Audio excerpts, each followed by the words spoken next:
The broadcast is now starting. All attendees are in listen-only mode. Hello, Warriors. Let's have a great week. Summer's beginning in earnest, starting off pretty good for ForexAnalytix. For some of my forecasts are manifesting in front of my eyes. That's always a good way to start the summer. So it's a week of action, action in the markets, actions to lock in your prices before they go up next week to become a subscriber of ForexAnalytix with this redesigned, cutting edge technology, let alone the team. Okay. So, also, time to take action if you are not satisfied where you're trading. No law against having more than one account. I, I've been seeing that past Congress, although not much does. Hello, Dan. How are you, John? How you doing? So, everyone, I recommend if you weren't here Friday afternoon, especially if you're in Europe, that you replay the interview with Justin Hertzberg from Forest Park FX. So you're prepared for what's coming down in August. I believe it's ESMA. That's what it is, ESMA. There could be some changes. From Antwerp, Willem, nice to meet you. Never been there. Haven't been really anywhere lately. Hi, John. Okay, let's get to some of the markets here. I've been talking about the potential of a sharp correction in the S&Ps. Flirting again. Blake pointed out how we keep holding 2740, took it out again. Are we going to rally back and have with the euro rallying, maybe that'll take some of the pressure off the S&Ps. To me, it's just a question of when, not if, we close under 2740. And that's going to set the stage, I think, for at least, down here, 2625. With that happening, if you watch the week ahead video, Blake correctly diagnosed that the dollar would follow through with its weakness, and you had chances to buy the euro last night anywhere in here in the 40s. So if you heard his week ahead last night, you had a chance to have a nice lead. Great call, Blake. Blake's figuring up around here, 17, 17 and a half, probably looking at this low. You could always go back and replay that. I think only people on the blog now are getting Blake's week ahead video. Was getting, I don't know, 900 views is the last one I see posted on our YouTube page. So that's happening in the dollar. And with that happening, I was talking to some traders this weekend. Every once in a while, the market says, get short anywhere. And, I feel that way about the yen. I talked about it. I said, so how about this for an attitude when you take a trade? Because a lot of us want to be perfect, because every once in a while we are. And then we delude ourselves that our timing is so great that we could have real tight stops and not let our trades breathe. And then we end up being right the market, wrong the trade. But how about approaching a trade like this? Like I said, sell the yen anywhere. This is where we opened last night. You could have gotten them off at the worst 90, something like that. Had a quick 50 pips there. But this is the attitude. And, I know that there are traders like Steve and Blake. We peace out, peace in. So why not approach a market once in a while and say, I just have to have a position on. That's what Blake did in Canada. He held his nose. I remember asking him about it. Canada had been, on the upswing for a while, but he had a weekly breakout. So he went with it. We're not always catching tops and bottoms, but here's an attitude. If you really have conviction about something, you just, put a third on and say, boy, I hope I'm early. Everyone with me? So that you could build your position to a full position, right? But at least you're there in case you don't get that reaction, that fib retracement, whatever you're looking for. Sometimes you just have to be in. Okay, so I think 109 is pretty doable here in the end. I have this little return line here. If I stretch it out, yeah, you know, down around here, 109. I just think this will be a rest stop, and we could be getting something pretty major here in the end. But why not at least 107? That would have equality, or 1.6 weight of this break. And you know where you're wrong now. I mean, everything over last week's highs, the market, the yen, uh, you know, then you're wrong. You have to get out of the way. And everyone knows my style. I'm a big believer in partial profits. So, if you took Blake's call in the euro last night, why not put a little in the bank? Tighten up your stop, no stress trade. That's where you want to get on every trade. No stress. Because, I don't care how detached you are, it's stressful. And I just want to wrap it with something that I don't pay attention to a lot, but I have been the last few months, and that would be Bitcoin. And I think enough people have been embarrassed trying to bottom pick this over the last, I don't know, 6 months. It's bottomed. Oh no, it hasn't. It's bottomed. Oh no, it hasn't. So, all the guys on CNBC, yes, and some people saying the low of the cycles are in, people I've interviewed. I think they've been embarrassed and exhausted enough not to be trying it down here. And what's interesting about this, which makes it different from all other bottom pick tests, is that do you think there were some stops here, guys, under the low that we made last February at 59.20? Give me a why if you think there was at least, one millennial who had a sell stop at 59.19 in Bitcoin. Okay, right under January's low. Okay, there was one millennial. Okay, now what happened yesterday is we took out that low and we're back above that low. So this compared to this, compared to this, compared to this, failing rally, failing rally, failing rally is different because I think there's enough despair right now. And more importantly, the action of cleaning out the last stubborn bulls that were holding on for dear life, maybe until yesterday, and they let go for dear life. So I'd be looking at buying breaks. I think that we have a turn here. It may end up being, you never know how significant something can turn out to be until you do it. Kind of like a little 1, 2, 3 as well down here. Here's 1, here's 2, here's 3. Diverged pretty good even with that slam that we had on Friday. So most of the other major cryptos look a lot like it. In fact, Ethereum is not making a new low, right? Look at this. So I've been talking about this, especially when I interview crypto guys. I've been asking them, is there a shift of money flow, more money flow going into Ethereum because it's holding up well? I've seen articles that volume's expanding. It's taking away some of the volume from Bitcoin. So even a stronger, you want to buy the relative strength. So I would rank Ethereum the strongest, followed by Bitcoin, and the weak sister so far has been Litecoin. So if you're long a lot of Litecoin, you're probably feeling a little bit heavy. Okay, so I remember when Nicola was with us, and first time she brought up Litecoin, and I said, "Does that have less calories than Bitcoin?" Well, now it does.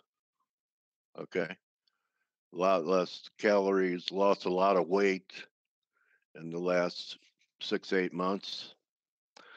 So, with that being said, great look at the week ahead video, Blake. Nice calls. How are you today, buddy? Hey, good morning, Dale. How are you? Good morning. I'm great. In fact, you know what, Blake? I'm as brilliant as a diamond. You better put on your shades. Oh, Christ. Here we go. Here we go. Go ahead. I'm looking forward to interrupting everybody this week. So go Awesome. Awesome. I'll tell you, Dale, I'm a little bummed out that, we start off the week. It things, you think it's going to be an exciting week. We had some news over the weekend where it looks like the Trump administration is going to limit what China can invest in, and the headlines came in hot and heavy. S&Ps came down under some pressure. As soon as we open, and again, it's summer, so we got limited follow through. I shorted the dollar yen last night, and I got the headline late. I don't know what I was doing, but I wasn't paying attention to the headlines. And I got an email on my phone from JP Morgan. It was like, it was outlining the headline, and the dollar yen had already slumped from basically 109.90 down to 109.60. And I'm like, oh man, that's a big headline. I shorted the dollar yen at 109.63. And I put in my stop above 110.25.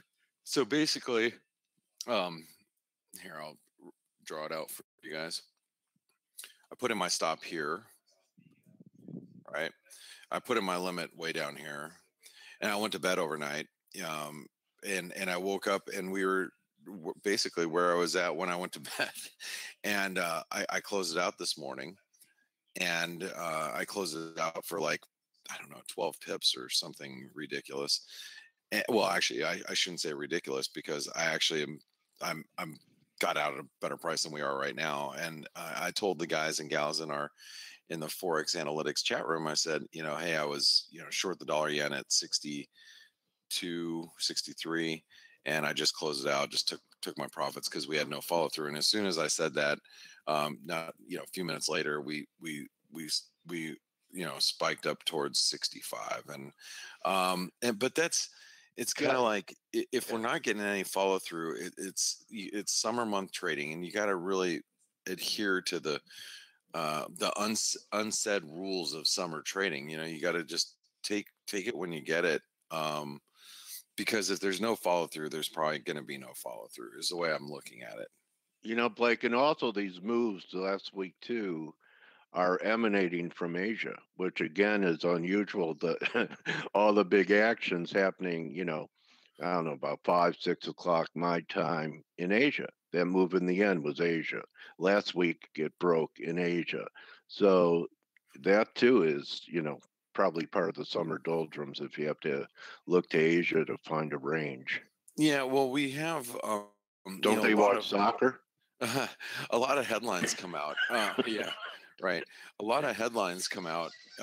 It seems like in the evenings, and so that affects the Asian trade, and then we have very limited follow through in Europe and obviously here in North American trade. So it's frustrating. It's summer. I never expect a whole lot. You gotta trade the extremes. I'm a little miffed about the cable this morning. I actually had a bid.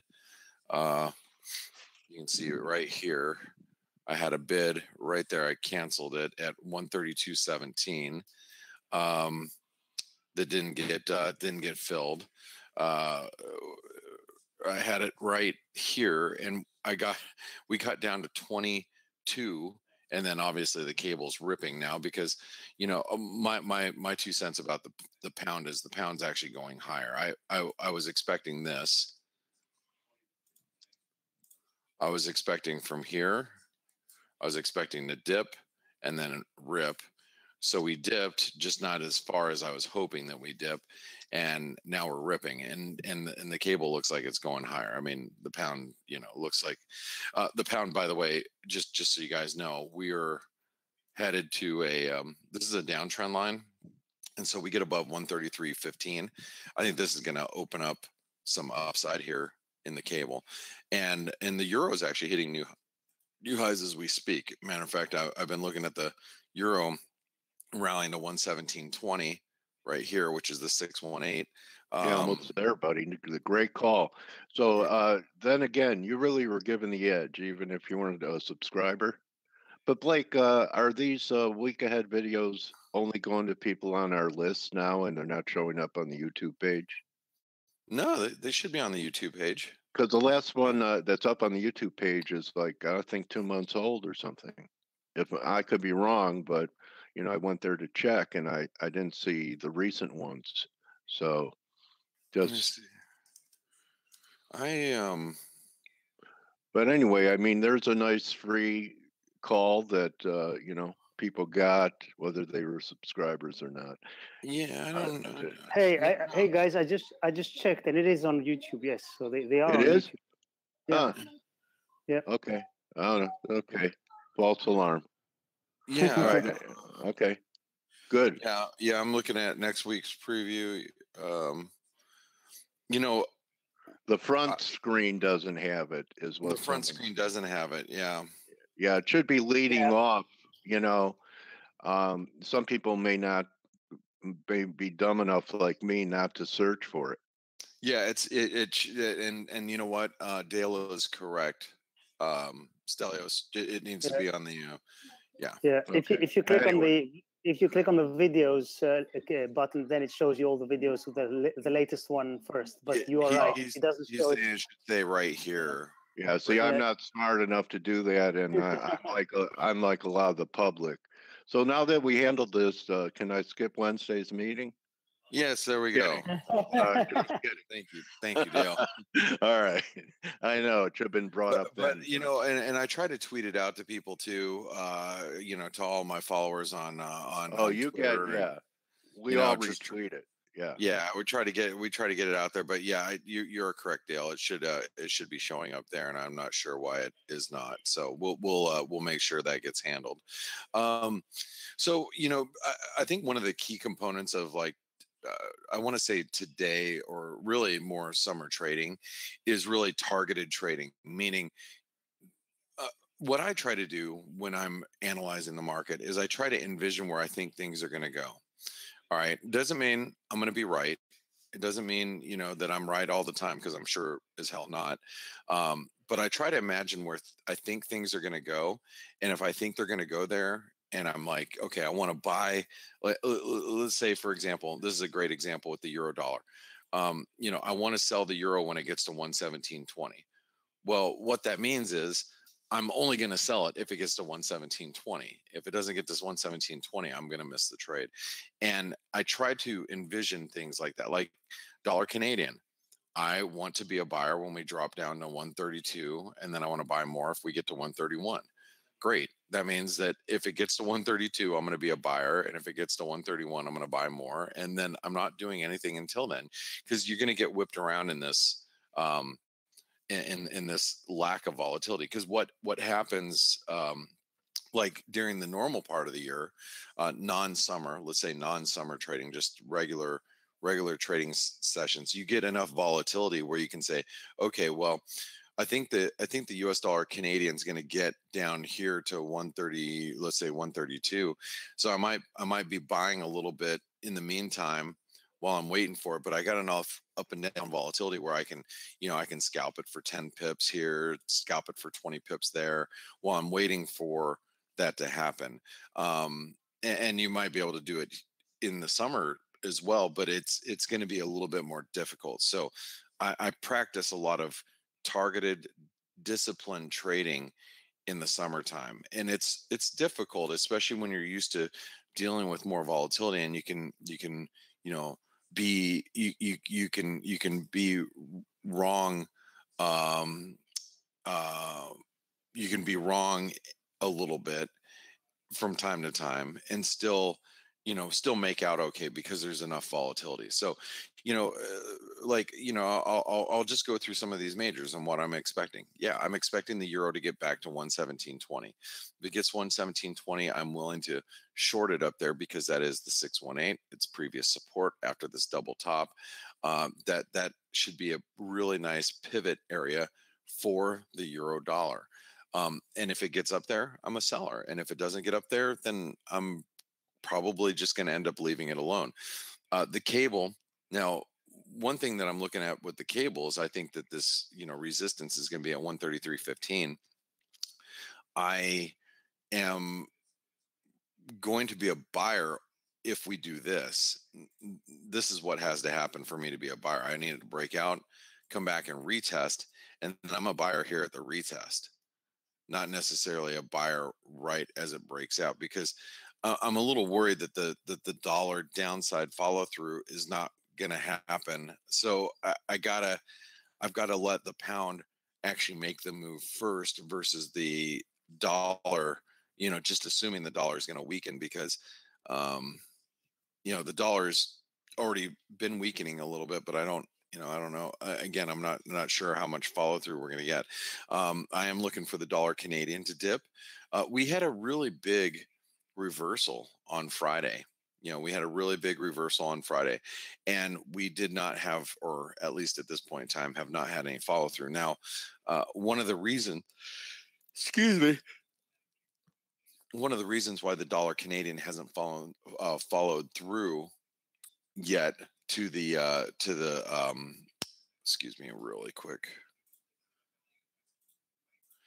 One of the reasons why the dollar Canadian hasn't fallen through to the downside is that with the news out of Canada, or excuse me, with the news, the Chinese news regarding the trade protectionism measures that we're going to take with China intellectual property, or intellectual property making its way to China regarding robotics and everything else. People are just more worried about trade. So that kind of spooked anybody who was buying the Canadian on Friday, and they kind of reverse course day. So I still think the dollar Canadian is going to come down. Again, you have to be patient here. I think it's a situation where it's going to be a very tricky move. One of the other things that I do constantly think about Canada is they have a lot of problems. They have a lot of problems with loans.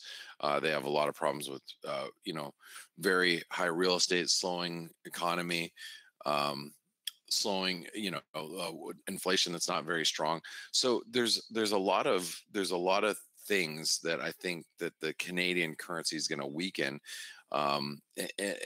unless there's a NAFTA deal, and right now that's to be seen. One of the other trades that I'm really watching here is the US dollar Mexican peso. I do want to buy the dollar peso. I think we're getting close to a level that I can be long. I haven't bought it yet, but I'm hoping for a move down to 1990, maybe even a little lower, maybe like 1970s, if we could get down here. The reason why is we have this the Mexican election next week, so I think that that's going to cause some peso weakness. So I'm going to actually be buying into this dollar Mexican peso weakness. In other words, I'm going to short the Mexican peso on strength. So I think that we will continue lower a little further, but I want to be a buyer of the dollar peso probably when I think the dollar Canadian has bottomed out. It's going to be more of a dollar trade as well. So that's one of the things that I'm looking at here with the peso. And with the dollar yen, we broke this uptrend line, and then we did this last night, and that's why I'm a little bummed out about the dollar yen, that we didn't see any follow through last night. I was thinking that the dollar yen was going to be well on its way towards 108 today, and when I woke up and the dollar yen was at the exact same price that it was when I went to bed, I'm a little discouraged that we're not going to get any downside follow through here. We have this. I alluded to it last night with a tweet that we have a possible triple top up here, but we'd have to get all the way down below here, which is 109.20, maybe 109.23. Let me double check what that price is again. I think it is 20. Yeah, 109.20. We really got to get below 109.20 to enact, this triple top, and it's a very messy one. It's not even a good one at that. But again, this is a situation where we're just having very limited follow through, and when we have when we're in summer trading, and to top it off this summer with the World Cup, which, by the way, I know for you guys or for myself, in an hour and a half, I'm going to be watching the Russia. I believe it's Russia Uruguay, right? Is that the game that's on? I need Steve's help. It is Russia, Uruguay, and Saudi Arabia, Egypt at the same time. Yeah, I'm not watching that game. I'm watching the Russian game. From this point on, because this is the last round of the group stage, for nobody to have like an advantage, the last game of each group, the last two games of each group are played concurrently. So we will be having like two games at the same time from this point on until the group stage is over. Okay. And that's probably what, another week or so? There are 8 groups. No, it's 4. I think it's 4 days because there are 2 groups played each day. Yes. 4 groups. So that's a 4-day process. Starts today and should finish by the end of Thursday. See, and I'll tell you guys that you got all these, you got the whole world is watching the World Cup, and we're in the middle of summer, and that really makes it for a very bad market in the FX market from a longer term. But you can always make money from the World Cup. There you go. Just betting on sports the whole time. But I guess the point I'm trying to make to everybody out there today, Steve and Stelios, and good morning, guys, is that good morning, mate. Targeting trading. That's a term that I'm just going to go ahead and use for now. Is just finding the places that you want to get in the market and waiting patiently for those levels. Because what you see on the charts here are levels that you want to buy or sell based on risk reward. For example, I know when the euro dollar gets to 117.20, I'm going to short it there. I may be wrong. I may be right. But I know that if I short it at 117.20, I can put in probably a 20 pip stop, risk 20 pips to make 40.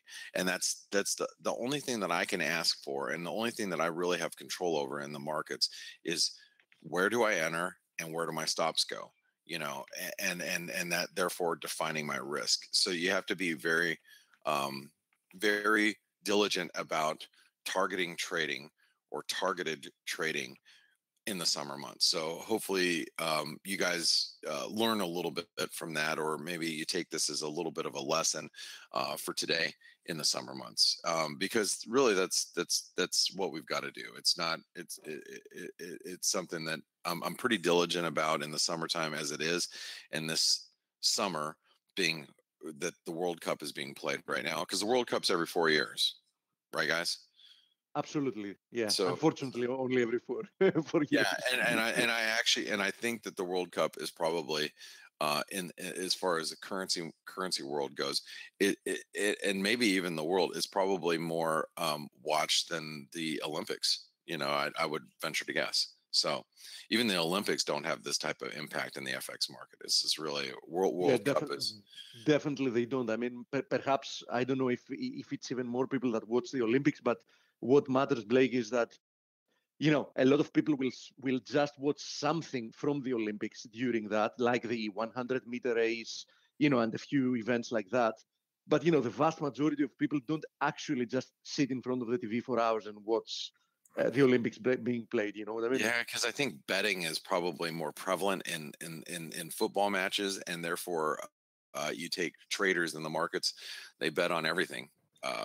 Yeah, actually, probably you don't remember because we haven't discussed that in years.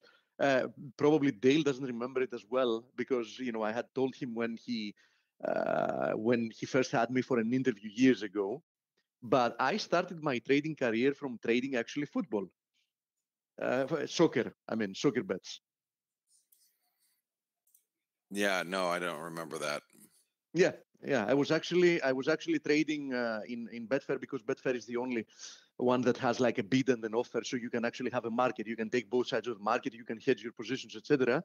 I was a student years ago, in economics, etc., and I was actually making money trading, as a hobby, trading football bets. And then my uncle, who was like a the trader for decades, abroad, etc., he was like, you have an edge for that. Why don't you just start trading, the real markets? And I was like, yeah, sure, it sounded interesting. And he told me, I can show you. And that's how I actually switched Oh wow! to Well, there you FX go. to FX and finance. Yeah, because I was still actually a student in finance, so I hadn't still decided exactly what I wanted to do. And that's how it began. Wow, that's interesting. That's interesting. Well, hopefully you can I wonder if you can you can't look at charts in when you're betting Uh, on sports, can you? many people don't know that, but there are some platforms that you can actually attach to Betfair, because, as I said, Betfair is the only the only broker actually that gives you a bid and an offer. So it lets you take both sides of the market. There are platforms that you have to pay outside. They don't. At least they didn't used to offer that. That even make charts for you, time decay, everything. I mean, you can actually approach the market in a very mathematical way. Wow, so Oh yeah, interesting. they have algos for that. I read an article about some guys. I think they were Oh, in I have no doubt Bangkok. about that. I Bangkok have no betting doubt. playing the horses somewhere in Asia that became multi-zillionaires, and he was a coder. And horse racing, very technical. Wow. Oh, Yeah, okay. So never been into that. Just Okay. soccer, football. sports. Yeah. Well. Diverting this conversation, I'm gonna let you guys get into the some of the majors I didn't cover and some of the cross rates. So, good luck Absolutely. today, And you Blake, guys. congratulations as well. Yeah. you have any announcement to make before you leave? Yeah, and guys, we are going to be increasing ForexAnalytix pricing starting tomorrow. Steve? No. No, I mean, Yeah. No, they have a week. you have Starting a week. starting next Monday. Yeah. Starting next Monday. So if you guys want to lock in the prices of what we have now, you got to do it this week. You will because we are going to be raising our prices. And tomorrow we'll go over the pricing structure for you all. But the bottom line is, if you guys subscribe now, you will be grandfathered in, and anybody who's using ForexAnalytix now obviously is grandfathered in as well. So, but for all new subscribers, we are raising prices next Monday. So, get involved today and utilize ForexAnalytix and download the apps. And our technology is far superior than anybody out there, bottom line. And if you want to take advantage of all that we've done, then I would suggest that you do it now. All right. So Yep. so anyway, and tomorrow we'll go over the pricing, but remember, we are going to be raising prices next Monday. We're making some changes to the trial period. We're going to be removing the trial period starting tomorrow. Starting tomorrow. Yes. Yeah, Until starting Monday. tomorrow until Monday. That because most of the people that have been listening in here, you guys have been, you guys have seen our platform in action. You already know what it is. We're going to be removing the trial starting tomorrow. So if you want to try it with a trial, then you got to do it like today. So good luck. And the trial is going to come back next Monday, but then it's going to come back with the new pricing attached. And as Blake said, for those of you that are not familiar with the term, grandfathered in means that, if you capture the old prices as long as they're up, the old prices are going to be valid for your subscription for as long as you have an active subscription, even if that's a lifetime. Yeah, and and just remember, if you've been using ForexAnalytix for a year, or you signed up annually last year and you're like, wow, I'm up for a new annual subscription, don't worry, your prices will be at the prices that you originally signed up Exactly. as. So you don't have to worry about that. But I will recommend that you guys get in now, because if you don't get in now and you hesitate till next week, you're going to be paying the higher prices. And we have to do that because of all the development costs that we've incurred over the last, especially over the last several months that we've revamped the platform completely. So make sure you get involved, and thank you guys for all your support. For all of you that are current subscribers, we really appreciate it. You're what makes this machine tick. So thank you very much for your patronage and support. Okay. And I think Blake, it's worth mentioning here as well that they also have an option. It's in our website. Do you want ForexAnalytix for free, etc.? Learn more. We have the reinvestment program. Forest Park FX is the company we work with. Those of you that were here on Friday, you also heard Justin on the interview. You always have the ability to utilize that to discount even further your subscription to ForexAnalytix. Yep. Thank you very much, guys. Good luck today, and we'll talk to you soon. You too, Blake. Great interview today, Michael Huddleston. I've interviewed a lot of people that he's taught. Great. Yeah. Okay. Good hunting, buddy. Hi, Steve. I'm a soccer fan now. I've seen the lights. I watched it all weekend. Yeah. Just the last comment about World Cup, and then we're going to go jump in the markets, of course. Free advice for anybody, and that's like worth, in perpetuity. Never bet against Germany. I even had this discussion with. I made this comment, Rosen Market. I don't know if you know him on Twitter. He thought that Germany is out of the game when they were back and scored, etc. I immediately tweeted him that never rule out Nationalmannschaft. It's the only team that can actually play or win until the very last second of the game, and that's exactly what happened. Is it never bet against the Germans, honestly, never ever. Yeah, when Blake brought up that term grandfather, it makes me think of Shirley Temple in the movie Heidi, where she's looking for grandfather, where are you, grandfather? I haven't seen that one. So You're too old, my friend. or something else real old. Captain Kangaroo had grandfather clock. It was one of these big clocks, and it came to life. Grandfather clock. He flapped his eyes. Anyway, just reliving my childhood for a few minutes. That's all, guys. Thank you. Okay, let's go through some chats. By the way, whatever questions we have, just put them in so I can answer them all. Let me say, I say question about the S&P.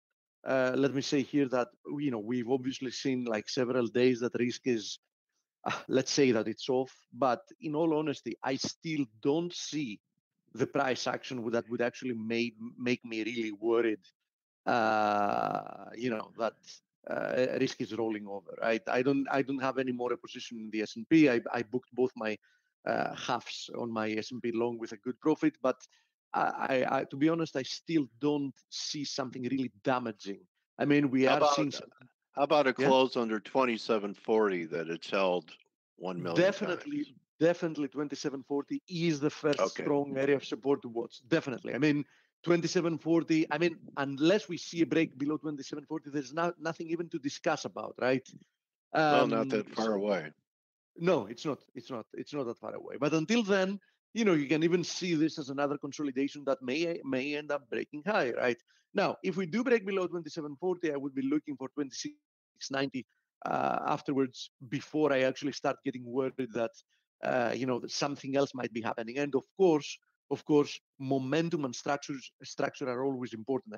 It's not only about what kind of level you're going to break, but it is in what kind of fashion you're going to break that level. I have to say something though. Something that does matter and might point to some possibility of a bearish development here is the fact that RSI actually never made it to overbought levels in this move high, right?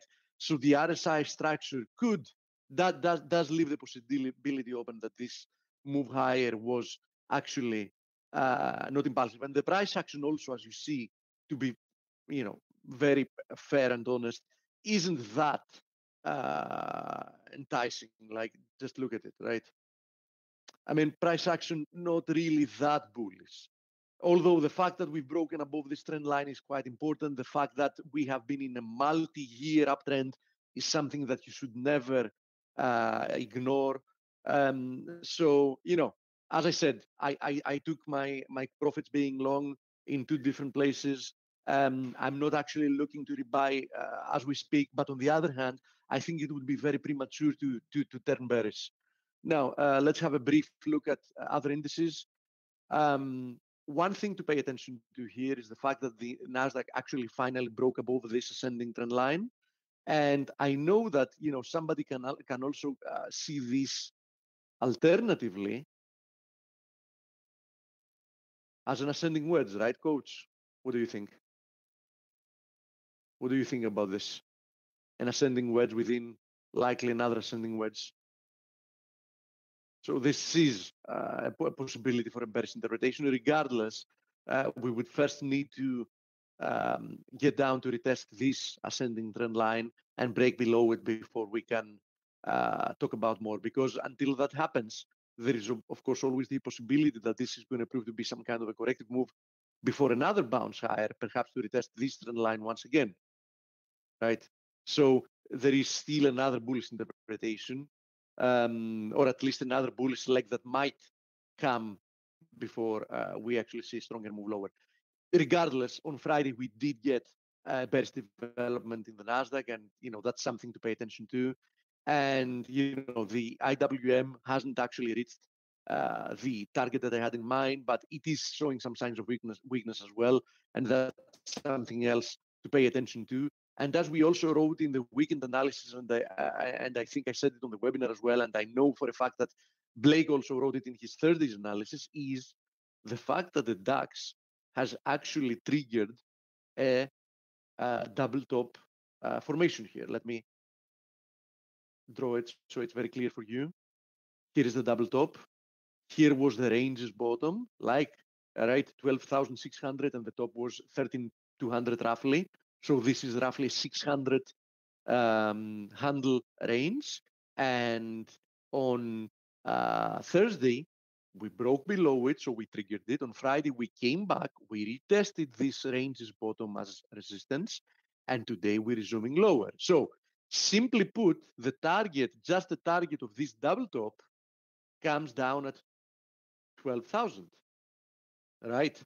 Regardless, I would be looking a little bit higher, because a little bit higher here, roughly at 12,100, we have a confluence of supports. What kind of a confluence is that?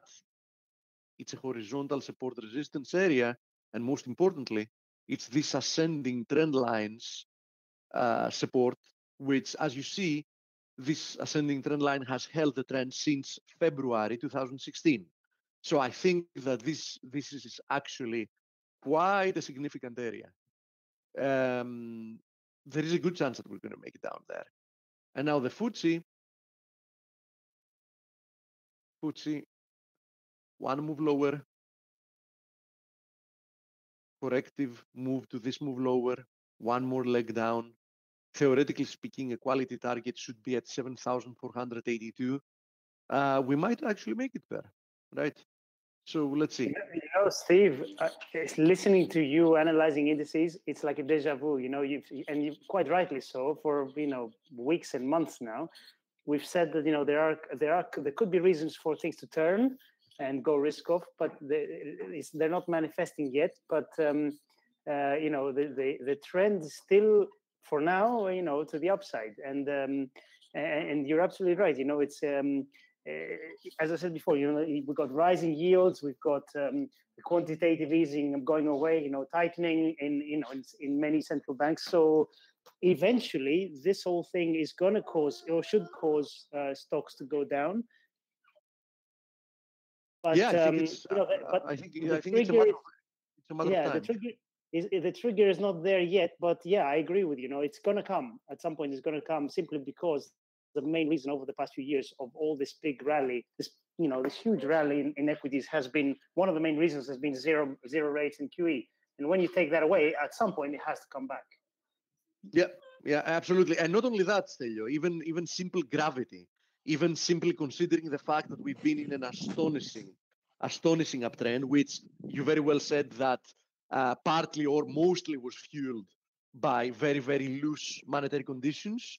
At some point, the markets have to revert to the mean in a sense, even considering that the mean is some kind of an uptrend. But still, I mean, it's overblown. Something else, something else to think about, guys. Since November 2016, on the election, November 9th, a lot of this has been called the Trump rally. Yeah. So rightly or wrongly, the Trump rally. So I think if there is a little confidence drop in Trump, and he's doing okay in the polls, but if things with Mueller come to a head or something this summer, I think that could shake the confidence of the market, of those participants who believe that the market's destiny is tied to Donald Trump's destiny. Yeah, and I want to repeat something that Steve just said, because maybe some people didn't put enough importance on it. A return to the mean, which is a rising mean. Long term, I've said this before, I think stocks, stocks I think are going to keep going up forever. Or, I mean forever, but you know what I mean, for decades. Simply because the quantity of money and credit and debt just keeps going up everywhere. And inflation is going up. I mean, even if we take the distorted measure of inflation, because I strongly believe that inflation is not properly measured since years ago. I mean, we don't measure inflation the same way. And something, you don't need to consider this a conspiracy theory or whatever. Just use your own logic and tell me if you feel like the past decade or so has been a period that inflation has stayed below 2%. Right. Yeah, I mean, if you're simply a consumer, you know that with the exception of some technological stuff that have run their cycle and they've become a lot less expensive. I mean, I see the stupid TV example being used over and over again. Yeah, that back in the days, a family could buy a TV by working X months, and it was that much expensive. Now you can buy a 50-inch flat TV, like with $200-300, whatever, and etc. But Steve, I'm having it's pretty cramped trying to live inside my TV. Yeah, exactly. But and eat there too. Exactly. Let's follow the same logic with TVs, with medical costs, with education costs, with rent, with food. I go to the doctor through my TV. Yeah, I mean, how many TVs are you going to buy per decade? 3, 4, 5, 6 TVs per decade. But how is there any day that you're not going to be eating? Is there any day that you're not going to be renting if you're actually living in a rent, etc., etc.? I mean, it's more than obvious. Is there anybody that actually has no need for medical stuff at some point in their lives or for long periods in their lives, etc.? So we all know that one way or another, the measure of inflation is somewhat tweaked. Now we can't be sure how much, but even if we take that tweaked measure of inflation, right, still a 2% constant inflation is enough to get a long-term uptrend in asset valuations, right? Because still the value of money goes down on average every single year. So yes, Elio, there is no chance that the long-term uptrend in stocks is not going to go on more or less forever. But obviously, there are going to be periods that we're going to be having some huge sell-offs, like it happened. Of course. Exactly. And it's a healthy thing to have as well. A 25-30% correction after years and years of rallying is not, it's not a bad thing in my opinion.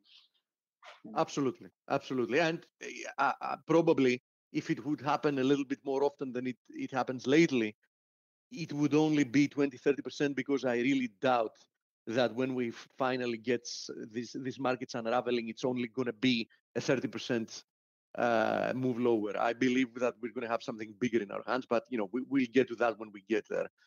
Yeah. Anyhow, we went over the vast majority of the indices. Let me show the Nikkei. Nothing has changed actually here. When we were retesting the 23,000 area, I said that, this is the moment of truth. We either break above it and then, we're on our way to test the highs, or we get rejected once again, in which case we're going to 22,000.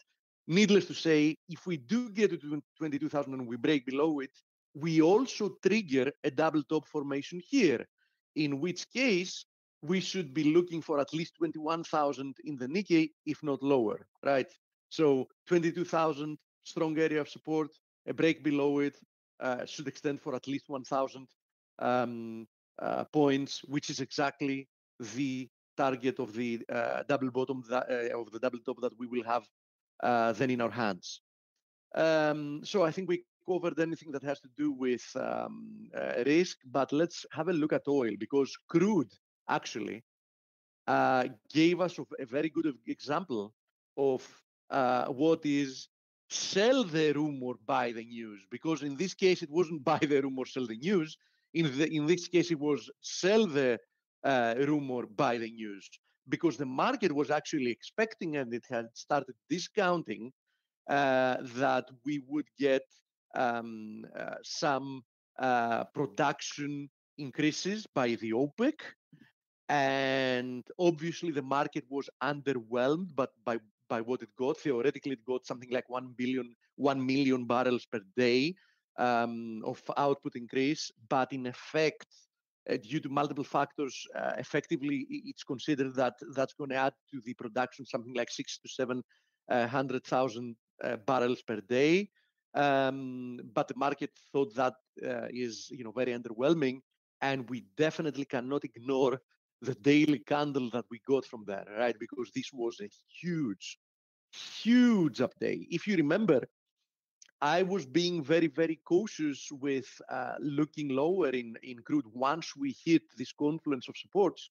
I actually, besides having very limited time, I actually also didn't participate in the blog post we wrote about crude. And the reason I didn't was we were so close to support that I was very hesitant in actually, taking one side or another, because, I still believe that, of course it can extend lower. I mean, this was a huge uptrend, but on the other hand, being exactly in support, it was a tough call to make. And, seeing this reaction that we had on Friday after initially hesitantly rebounded from that confluence of supports obviously increases the chances that we're headed to new highs from here, in my opinion. Regardless, we're currently testing the 61.8 of the move lower. So, we should watch this level. I mean, we might get rejected. I mean, 61.8 is quite an important fib. But I have to tell you that, I cannot dismiss this huge candle that we had. And the move that we got from roughly 64 up to 69 within like a week, the vast majority of which happened on Friday. I just can't dismiss it. I mean, I would probably be looking that if we do deep down towards the 67 area, that area is going to act as support. And I'm tilted to believe that we might actually be headed to new highs from here, right? If I zoom out, you can see how important this area that we found support is. So, Stelios, from what I remember, also wrote in his macro part that he's bullish crude, and he thinks crude is going higher. I do agree. I did agree, since the beginning. I mean, I'm certain we were going higher.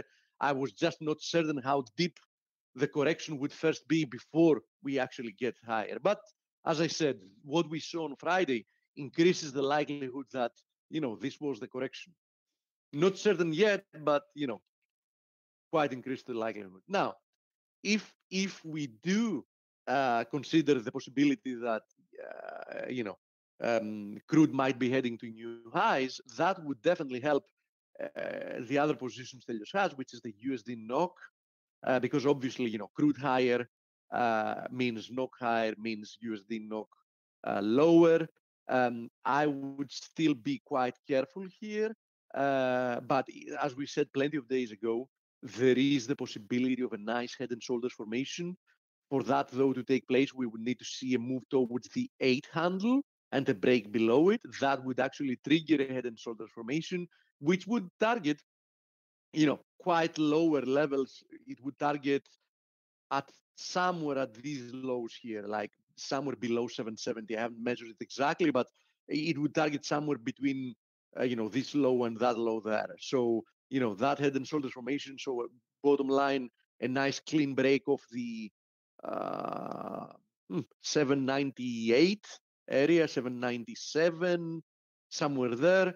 I think it would trigger a very nice technical formation, and then we would be actually feeling much better in having more conviction in looking lower. Until then, I'm actually not involved in this market anymore after I close the rest of my position. Same deal with USD CAD, perhaps some more strength in the crude market might help USD CAD, produce some kind of a corrective move lower. Where would I be looking at if this very nice outside key reversal that we got on Friday actually gets confirmed and doesn't get immediately invalidated?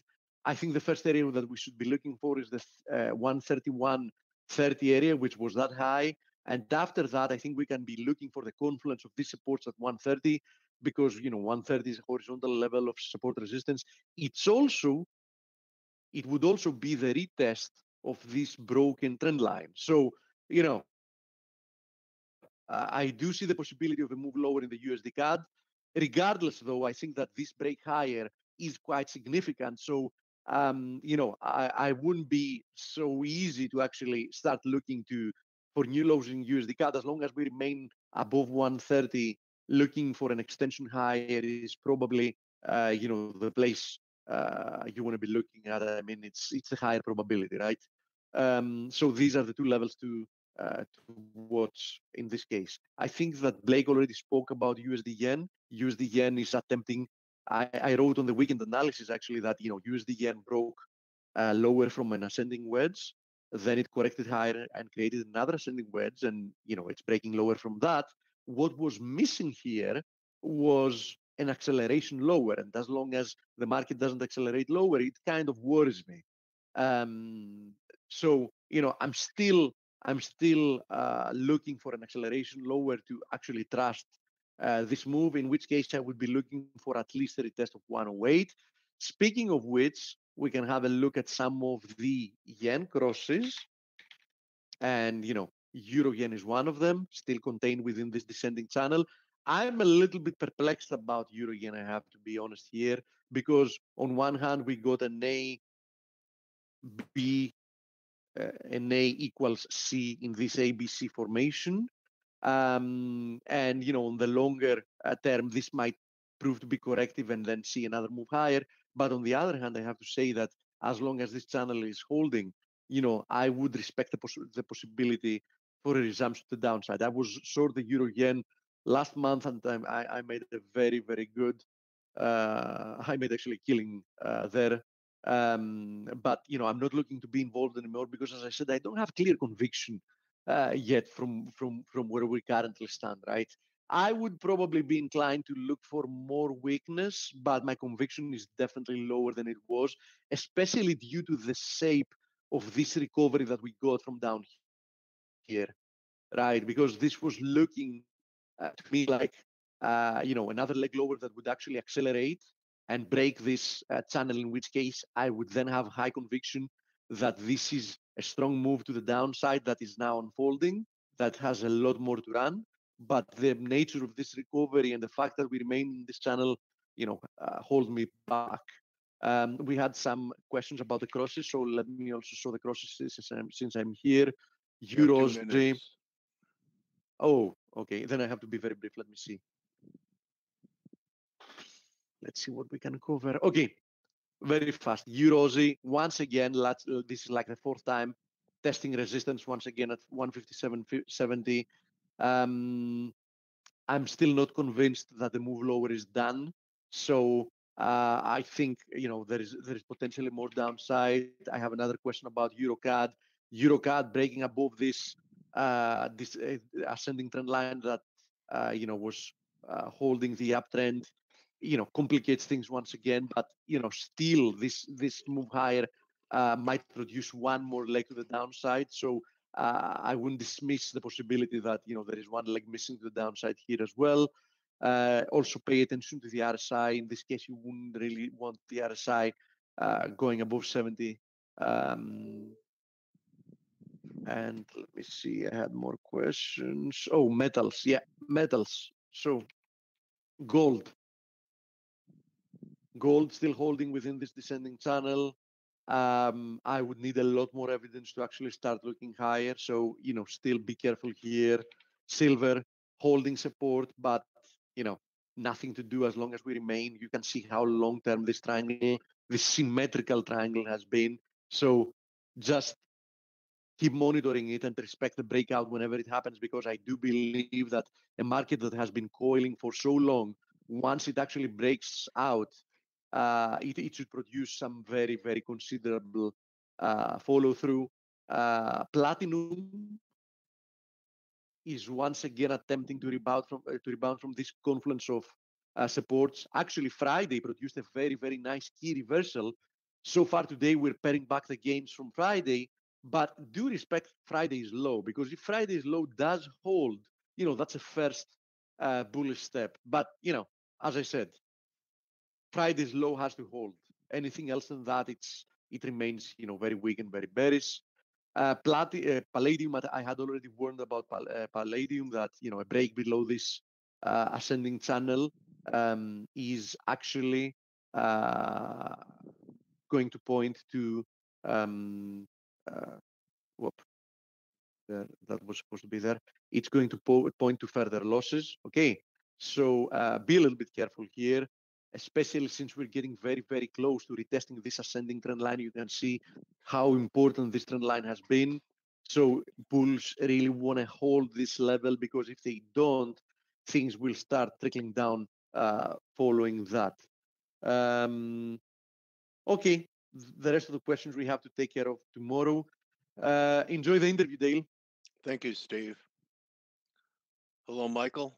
Thank you so much for returning here to Face.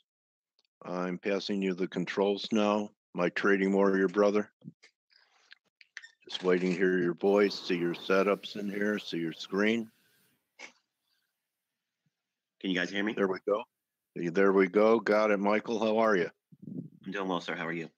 Good. Thanks so much for coming back. Your reputation precedes you. One of your fans commented in here, "When's Michael coming on? You guys are boring." So, so a lot of love out there for you. You set such a high bar for amateurs like me. That it's great to have you on my reality TV show. So, well, nice to be here again.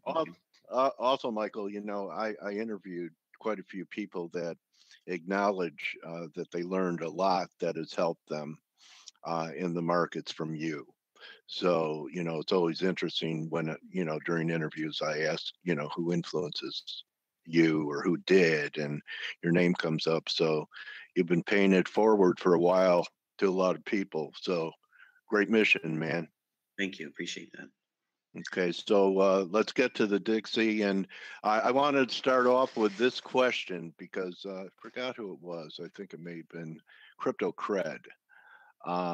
Talks about how I said Michael likes to look for where the liquidity is, and he said, yeah, where the orders are. How do you know where the orders are, buddy? That's one of the hardest questions to answer in like one sitting, because there's a lot of things to study, and it's not. I'm not trying to veil it or like dangle it with a carrot or anything like that. But yeah, there's some things, and you're not a young guy like me. I mean, we've been around for a while, and there's a lot of things you have to learn about the markets and yourself, and you have to lose a lot of money apparently to learn the most important lessons. The things that I think that are paramount to understand where liquidity is. Well, there's a few of them in this chart I'm going to talk about today, but okay, if I can just get right into it, it'll help me answer that. All right, buddy. But the last time we spoke was in February. I mentioned that there would be some measure of a move above this high, and your listeners and such can go back and look at that. Yeah, I remember you were bullish a euro, and it popped pretty good. A couple of days after the broadcast. Well, there's two specific. There's a lot more different reference points in terms of defining liquidity. But Okay. there's two that I like to teach initially because they're easy to see for a retail trader, for someone that's like a neophyte, don't have a lot of experience with charting. The one that I like to teach is the equal highs and the double bottoms. Okay, because retail traders are indoctrinated to think that these are support and resistance, and they may appear so initially, but large institutions will target them at a later time. Now, the variable is going to be an unknown. I don't know how much time is going to be between where the market is and where it's going to go to these points of liquidity. And I'll draw out one right now. If you look at these highs here, okay, there's equal highs. People that have been following me for months now know that my eye has been set on this area right in here. Now, specifically, there's a price point right above those that is proprietary, but you don't need to know that. You don't have to be so precise. But whenever we see equal highs, okay, or equal lows, that to me is like a big billboard sign, flashing neon sign, like there's stops above these highs and equal lows. There's obviously sell stops below those. Right. If you go back and look at price action, and it doesn't matter what time frame you use, it's universal because everything in price is fractal. If you look at periods where there are clear, discernible equal highs and equal lows, invariably the market will go back to those reference points and sweep them to some degree. There's a benefit in studying this because not only do you understand where the market's most likely going to go next, because the market always seeks the side of the marketplace that has not been traded as efficiently. Okay, and last time we spoke, I kind of delved into what inefficiencies are. Does that kind of go along with, Michael, like, my expression that the market will shake out as many participants as possible before the move they're looking for happens, then most likely without them? Absolutely. Okay. The market's not an ATM machine. They're going to take your order if it's available, and they'll unseat you and take your seat, and then the move will take place. Okay. Retail traders generally will not have the moxie to get back in if they are knocked out, and it's like it feeds on itself. It's trader psychology. No one likes to get stung twice, so it's hard for a trader to understand this. And the best way to teach yourself is go back and look at price action in the past, look at equal highs and equal lows, and see how price sweeps them. You'll get a lot of insight based on the mechanics of what price does after it runs these levels. For instance, I've been mentioning for months now that we're going to go up to this level here. We've done so. We've swept it. Now, obviously, this is marked for end of day data, and we've gone just a little bit lower than the candles shown here. And I'll give you my prognostication, what I think may happen going forward. But for now, just notice that we swept it 3 candles and went above it. This one here, we rejected that. Right. That in itself is what I try to teach neophytes in the beginning, because when price is down here or down here or down here, this is going to be a magnet for price. This is like the question is where's the market going? And I always make fun of the pundits will say, we can't time the market. Well, we do it all the time, every week. It's pretty much consistent. I'm not always right, but if you look at price like I'm explaining it here, on a higher time frame like a daily, it removes all of that uncertainty and vagueness that permeates the marketplace in terms of education. We'll throw a whole list of indicators on the chart and you can't even see price. What I like to do is look for where the orders would be residing. Now, when I ask myself internally, where's the buy stops, where's the sell stops, I'm not asking that in a sense where am I going to hurt myself as a trader? What I'm looking at is where's the market going? Exactly. And I teach that as the draw. It's a draw on liquidity. And if you do that on a daily chart, generally you're going to have your bearings in the right direction. Now, the hard part is getting caught up in the short-term volatility of intraday trading. You look at a 5-minute chart, and any one of these days here that is a down close candle could have very easily talked the trader out of expecting the market to reach to here. So you have to develop a certain measure of conviction, and you only teach yourself that from experience. And no one can transpose that from like you, and you've been around for a long time. I've been around for a number of years. We can't just take what we know as routine things and submission to things that we've learned over experience. We can't place that in other traders. It takes time, the tincture of time, right? I mean, and in our business, it's screen time, right, Michael? I mean, you can't learn experience. You have to put in the time. Right. You can't do it from books. You can't do it from watching a video. You have to put yourself in front of the charts and study it. But that's one of the easiest things for me to outline to someone that doesn't have a lot of experience. And even folks that have been trading for a long time, once they understand this principle, it's good. Price moves based on its seeking of liquidity because the market's not moving on an indicator based. It has no respect of your trend line, it has no respect of your Ichimoku, Fibonacci zones, all these things. They're distractions. And if people will just strip their charts down and look for periods of where the real actual orders are, because price isn't going to go up based on the list of things that we have on our platform. Indicators aren't going to do it. What makes the market move is the How about surge. ever try and use a magnet on your screen? A magnet? Yeah, you put a magnet and drag it in the direction you want the candle to go. Yeah, there you go. The purpose the purpose I think that the benefit rather of having an indicator is to see what the multitude are expecting, and I kind of like use it as a sentiment gauge. So if I see a lot of ideas that would be viewed in the indicator realm, suggesting that price would be internalized as bullish, and I'm looking for an area below the market, for instance, like these equal lows here. Okay. Yeah. I have that on my notes as if we have a deeper retracement and we lose this level here. Yeah. Okay. This down close candle to me, and by my definition, this is what I call a bullish order block. What makes it a bullish order block is because we had a nice expansion, displacement of price, Right. and it took out a high. Now, even though this was my initial target, I'm not trying to pick the top. Okay. And I'm going to give you something today for your viewers so you can study and go back and see if I'm giving you anything of any value. And also you can kind of test it going forward. The things I talked about last time we were discussing live with the markets in February, I gave you some scenarios of what I was anticipating here. Obviously, the run above here and return back to this low here. It's not standard support resistance I'm focusing on. I'm focusing on the liquidity that rested above here.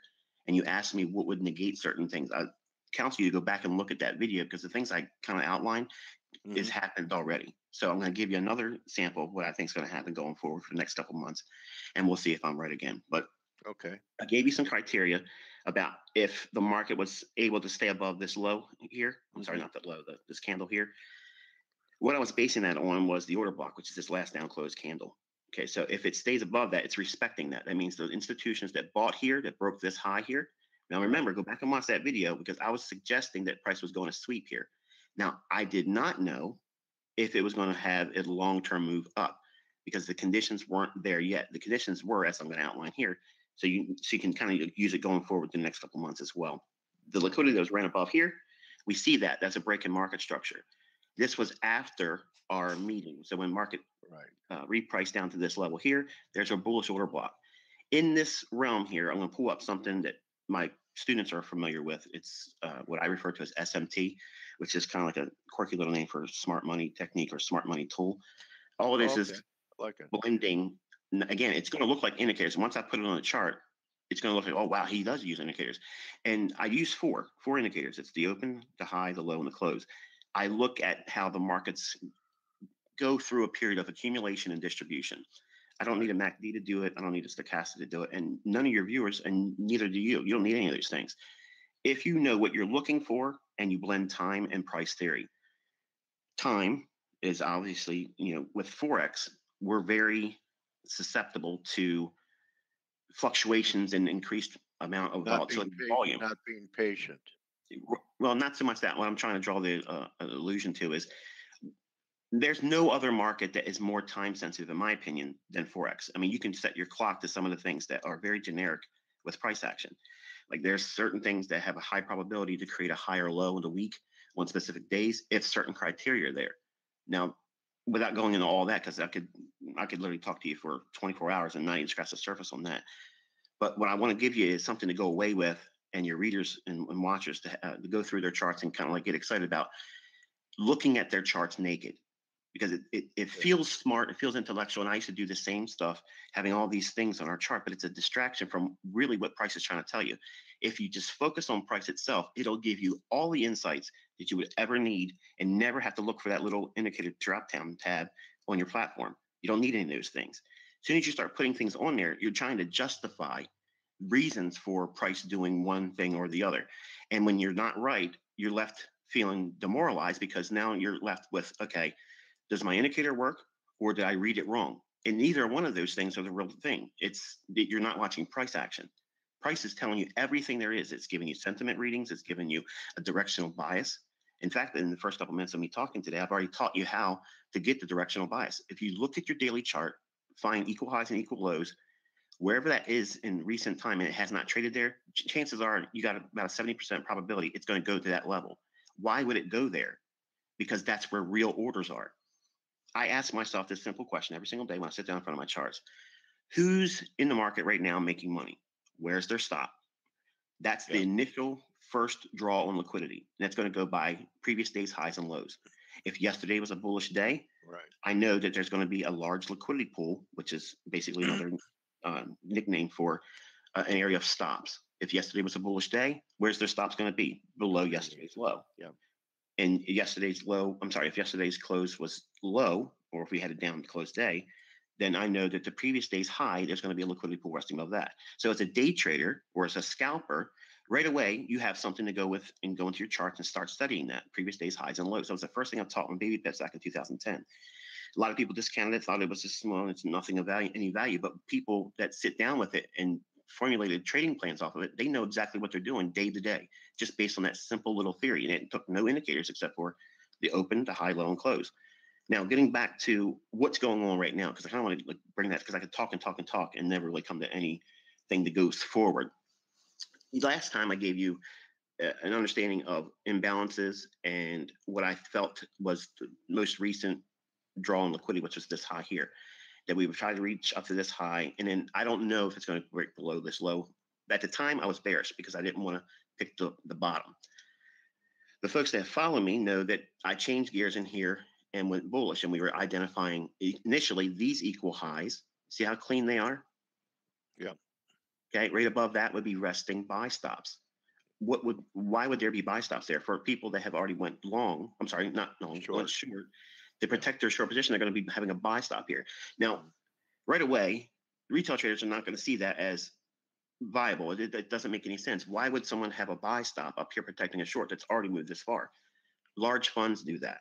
They have to have a certain measure of criteria where they allow the market to move, okay, and they have deeper pockets.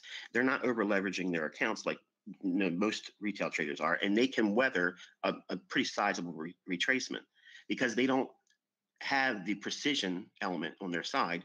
They have a long-term macro view, and they are allowing these price cycles to move and gyrate around. And they have to give themselves a lot more room. Maybe they had some stops that were lowered to here, or maybe they lowered it to here. That's not my argument. My argument is you want to look for where there's periods of equal highs and equal lows. And initially, ours was here, and then it was here, okay? What I want you to focus going forward, and what I was looking for that wasn't in the charts yet, and I'll do that now, I look for an element of divergence. Everyone, I think, is aware of trading indicators. They know what divergence is. Price makes a higher high, but whatever indicator they use for measuring momentum fails to make a higher high. Okay, and that's a simple understanding. And if you don't know what divergence is, a simple little Google search on it, and you'll know what it is right away if you're new. But if we look at the element of the dollar against, for instance, the euro.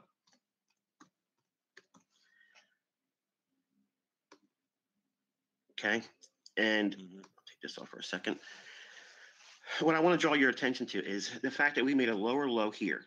Now, at the time of our discussion last time, it had already done this, but because I don't try to pick the very bottoms and I don't try to pick the tops, I wait for price to give me more insight. I'm going to teach you what I was looking for, and that way you can go forward and do the same thing going over the next couple of months. Because I think the same thing's going to happen. But this lower low here, okay, relative to this low here, in the dollar was not met with a higher high in the euro. Now, in classic understanding of market dynamics, if the dollar goes lower, foreign currency should rally. And if the dollar should go higher, foreign currency should go lower. It's like this teeter-totter effect. So that was the divergence. The dollar was, the euro was not confirming the Dixie move. Yes. And that was your market tell. Yes, that was my indication to watch for that run above that old high back here. Okay, because if it did that, what it's basically telling me is it's showing a willingness to break market structure, but I still would require more things. I'm going to teach you that, and it has something to do with these blue lines here in a minute. But the the fact that the euro dollar was unable to make a higher high, what that's showing is it's a crack in correlation. Correlation is something that shifts in and out of the marketplace. And again, this goes in a deeper thought that you can't just teach in one discussion.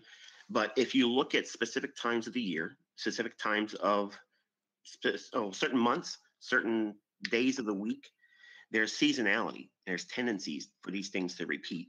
Markets are not random. Okay, there's a lot of cyclical, generic traits and characteristics that. Are you? Let me ask you, Michael. Are you a believer in turnaround Tuesday phenomena? Oh, actually, yeah. I'm. If you look at the statistics, it's undeniable. Okay. Because some people make fun of me when I bring up turnaround Tuesday. Absolutely. And I've had, I've said, Friday usually get follow through into Sunday, Monday, and usually your best reversal day is Tuesday, Wednesday, Thursday, but Tuesday being the preferred one. Yeah. Yeah. Okay. It's definitely something. Usually the people that make fun of it are the ones that are very highly indoctrinated in the one study or one approach, and they feel like they've conquered the world. I had that same problem too when I first started. They think they know everything. I thought I knew everything too, and then I realized I didn't know anything. But the lower low in the dollar, the lower low in the dollar that was not met with the higher high that would normally be expected in the euro. If you're looking for indicators, if you start looking at price like this, especially for Forex, now it does the same thing with commodities. You can do the same thing with stocks. You can do all these types of things. But if you are specifically looking at trading currencies, this is one of the biggest insights that you're going to get in terms of understanding price action without the requirement of having an indicator. But you can feel satisfied that you have an indicator of some sorts because you're looking at a line. All this is the euro dollar plotted as a line chart. Now, yeah, Mike, there is a kind of a recent example too. NASDAQ 100 made new all-time highs last week, and the semiconductors peaked a month ago. Right. And they used to be the leadership. So NASDAQ making new highs without the semis is a message on NASDAQ. Absolutely. Yeah, okay. Go ahead. If you look at what other pair would be inversely correlated or a mirror image of the dollar that's closely correlated to the euro, which one would that be? Swiss? Well, not so much because that's actually. It used to be. So what is it? Yen? Well, it would be cable. Okay. So I learned. Maybe I asked it wrong. Maybe threw you off. But if we include the British pound, if you remember, go back in our last discussion in February, you asked me about cable, and I said that cable was going to run its high, and it did. Yeah. That's that higher high. I said we were going to run this high. It did. Look closely. I'm not going to say anything right away, but do you see anything between the two charts at the top, the red being the euro dollar, I guess the yellow or orange being the cable? Yeah, cable confirmed and the euro did not. Now, look closer. Look what's going on here. See this move here? It had a higher low in the dollar. Cable made a higher high, which I already told you that back here was going to happen. It was going to run this high here. Running that high was kind of like a false break. We already had the insights that it could have happened earlier than that, but it took this much time to get to it. This was the confirming factor I was looking for because not only did the euro fail to make a higher high, the cable did make a higher high, but look what was going on with the dollar. Gave it back in a hurry. It was like a false breakout is what you're saying, over that 10% line. Accumulation. The storyline behind it all is that the dollar was being a massive accumulation. It had already got the warning sign back here, but this is what I was looking for. Now, what was the driving factor behind me anticipating the move up to these equal highs and up to these equal highs here when it was in this area here? Seasonal tendencies. Okay, there's a seasonal tendency for the dollar index to move a prolonged period of time in the spring and then moving lower generally July into October. Now, I don't want you to just take that, if you're a new listener, if you're a new trader, don't just get in there and say, oh, well, he said it's going to do this every year, so therefore I'm going to do it. No, you have to look at some things in price action to kind of like further validate those things. So I'm going to take these off because I think I've already made that point. If you look at the time between July and October, or September rather, going into end of September, going into October, there's a very large seasonal tendency. If you go back over, I've been looking at data since the 80s. And if you look at it, there's a large seasonal tendency, or high probability, I should say it that way, for the dollar to go lower. Yeah, 2017 bears that out. Mm-hmm. Now, I can go back and show you the last 5 years, but I'm asking you all that are listening to go back and look at your charts too. There's going to be 2 times over the last 5 or so years where it does not do it. There's 1 year where it really rallies up. But if you look at the long-term charts, it should have never went lower anyway, because it had been moving lower for a long period of time. But seasonal tendencies are not panacea. They're not a be-all, end-all. They are not you hang your hat on and say another tool. Exactly. So it gives you a roadmap. So what I like to do is I look for periods where the market has a seasonal tendency for it to move. And one of the seasonal tendencies is for the dollar to rally in April, May time period. And then what happens again, we shift gears around July. So what does that give us? It gives us a roadmap every year to anticipate bullishness on the dollar, but the technicals have to line up too. So what are those technicals? The things I just showed you how to measure real accumulation, real distribution.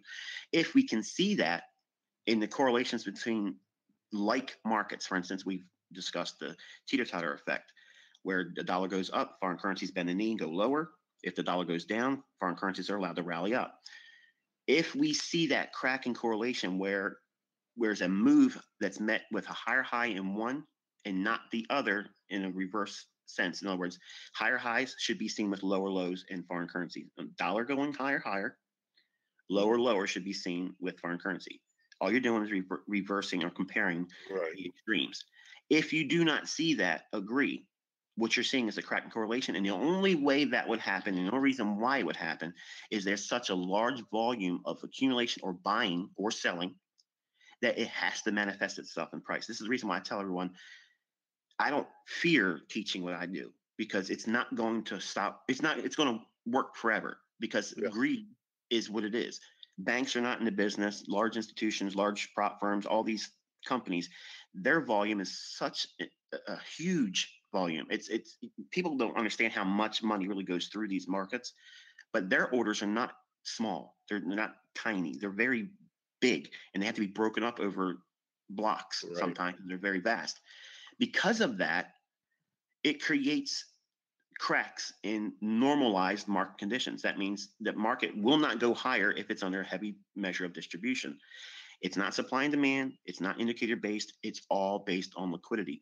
We can measure real buying and selling with what I just showed you today. And now by having the component of seasonal tendencies, you can sit back and literally wait. Certain periods of the year, you should be hunting a specific criteria or a direction or a setup. Now, once these setups take place, it doesn't matter if you're I'm not a long-term trader. I can't trade, and hold for months. I tried it. I did it a couple times, maybe couple, not consistently, because my mental capacity for holding something long-term doesn't gel with me. I don't have the psyche for that. I'm a short-term day trader or short-term trader. But what I use this information is when I have these long-term prolonged moves. It gives you the bias, what side of the market you want to trade. Exactly. So I can work intraday, or I can work with a weekly range and trade with that insight. So I'm not trying to be a long-term trader or force myself to do something. I'm just using the long-term insights to play off of. Well, another great interview, buddy. Now, you're not the easiest guy to follow and get a hold of. If people want to follow you on Twitter, you have to vet them. You get a pending button. So what do? People request to follow you, and then you qualify them to see if you'll let them? There's no qualification. I just like to see okay. actually watch I didn't know if they had to be credited investors or anything like that. And do you have a website? I don't recall. I do. Yeah. Okay.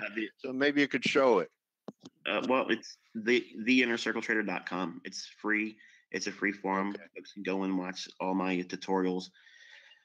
And there's some things in there that I'll be adding to over the remainder of this year that are free, that you guys can go in there and just tinker around with it, watch. And there's a lot of things that you'll be challenged by, things that aren't really talked You about. make people think, Michael. I like that. You're trying to give them a way to look at the jigsaw puzzle and put the pieces together and have be able to read markets, not just one candle. Right. So you're a natural teacher. You're a great guest, and I really appreciate you joining us for a return visit to FACE. And may pips rain down on you and your mentees till we meet again. Thank you very much, sir. It's been a pleasure. Okay, everyone, that's Michael Huddleston. You could find him on Twitter at I_am_ICT,